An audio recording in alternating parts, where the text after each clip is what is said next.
Rebondissement dans l'affaire tragique du petit Mathis. Ce petit garçon âgé de 6 ans poignardé à mort dans la maison de ses parents par son voisin.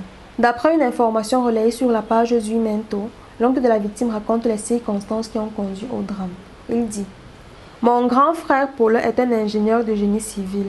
Il a un chantier actuellement en cours d'exécution. Et ce samedi-là, en allant au boulot comme d'habitude, s'était arrêté au bar qui est juste à côté de la maison pour regarder s'il y avait ses gars avec qui il bosse, voire trouver d'autres manœuvres.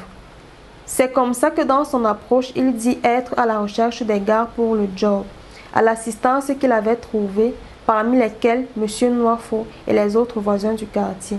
Parmi les volontaires qui voulaient s'engager, il y a M. Noirfot qui avait aussi manifesté son intention de faire partie de l'équipe de mon grand frère. Paulin le connaissant l'histoire de M. Noirfot et son caractère, il lui a répondu en disant: je ne travaille pas avec les criminels. Énervé et honteux, Noirfot se lève et dit à Paulin que s'il continue avec le sabotage, lui, Noirfot, va casser la mâchoire de Paulin avec les bagues qu'il porte sur les mains. C'est comme ça donc qu'à la suite, Paulin a continué à lui dire ses vérités crues. À cet instant, M. Noirfot se lève et agresse Paulin pour se défendre.